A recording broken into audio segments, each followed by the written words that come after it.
رشتہ کرانے والی آنٹی نے میری امی کو میرے لیے ایک رشتہ بتایا. میں ایک ڈاکٹر ہوں اور ہارٹ اسپیشلسٹ ہوں. امی کو میرے لیے ایک ڈاکٹر کا رشتہ ہی چاہیے تھا تاکہ زندگی آسان گزرے اور میری بیوی پڑھی لکھی ہو.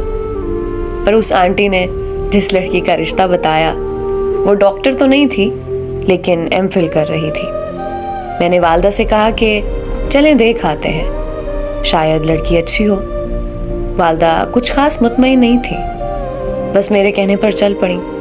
جب ہم لڑکی کے گھر داخل ہوئے تو بڑا سکون سا محسوس ہوا مجھے. ان کا گھر بہت صاف ستھرا اور سلیقے سے سجا ہوا تھا.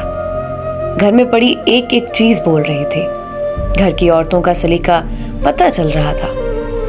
جس طرح سے رشتے والی آنٹی نے بتایا تھا کہ وہ بہت زیادہ امیر ہیں.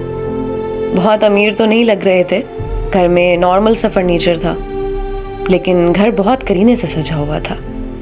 سب لوگ گپ شپ کرنے لگے اور تعارف کرانے لگے.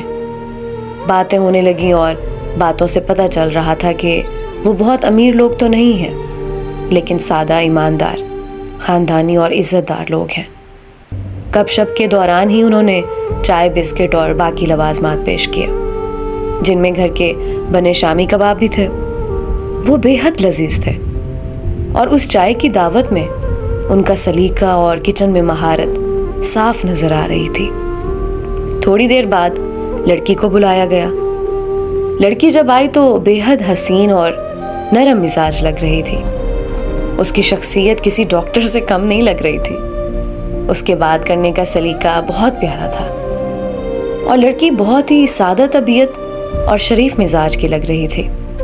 میری والدہ نے کچھ دیر بات کی لڑکی سے, اور مزید کچھ گپ شپ کے بعد ہم اٹھ کھڑے ہوئے اور ان سے کہا کہ انشاءاللہ بہت جلد آپ کو بتائیں گے اور آپ ہمارے گھر بھی تشریف لائیے گا. وہاں سے واپسی پر میری والدہ بہت غصے میں تھیں کہ میں خبر لیتی ہوں اس رشتہ کروانے والی آنٹی کی. کس طرح کی یہ بے جوڑ رشتے دکھاتی ہے. میرا بیٹا ڈاکٹر اور امیر خاندان کا, اس کے لیے کیسی لڑکی دکھا رہی ہے جو نہ تو امیر ہے نہ ہی ڈاکٹر. میں نے جب یہ بات سنی والدہ کی تو مجھے بہت برا لگا. میں نے کہا یہ کیا بات ہوئی؟ ضروری نہیں کہ میں کسی ڈاکٹر سے ہی شادی کروں اور بہت امیر کبیر لڑکی کو اپنا ہم سفر منتخب کروں.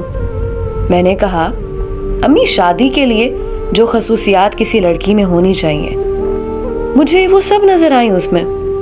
وہ لوگ بہت ہی عزت دار تھے اور خاندانی لگ رہے تھے, اور سب سے بڑھ کر ان کے گھر میں سکون اور سلیقہ تھا جو کسی بھی انسان کو اپنے سسرال اور ہم سفر سے چاہیے ہوتا ہے.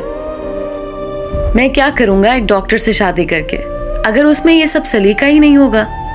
امی, گھر تو عورت کے سلیقے اور ایمانداری سے چلتے ہیں نہ کہ کسی ڈگری سے. میری والدہ نے بہت بحث کی, لیکن میں نے ان کو سمجھایا کہ شادی میں نے کرنی ہے تو میری رضا بھی پوچھنی چاہیے. خیر, بہت سمجھانے کے بعد, بہت سوچ بچار کے بعد آخر میرا اس گھر میں رشتہ ہو ہی گیا, اور میں بہت خوش تھا. تقریباً 6 ماہ بعد میری شادی ہو گئی, اور آج تقریباً 10 سال ہو گئے ہیں میری شادی کو. ہمارے 2 بچے ہیں, اور میں اپنی بیوی کے ساتھ بہت خوش ہوں. مجھے اپنی بیوی اور بچوں سے بہت پیار ہے, اور شاید یہی سلیقہ ہے میری بیوی کا کہ اس نے میرے خاندان کو بہت اچھے سے سنبھالا ہوا ہے.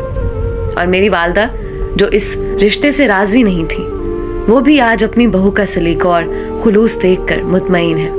دوستو, شادی کرنے کے لیے جو خوبیاں دیکھنی چاہیے ہم وہ تو دیکھتے نہیں, اور امیری, غریبی, ڈگری, شکل و صورت ضرور دیکھتے ہیں. اس لیے بہتر یہی ہوتا ہے کہ اچھے, عزت دار اور شریف لوگوں میں رشتہ کرو, نہ کہ امیروں اور تعلیم یافتہ لوگوں کو ڈھونڈتے رہو.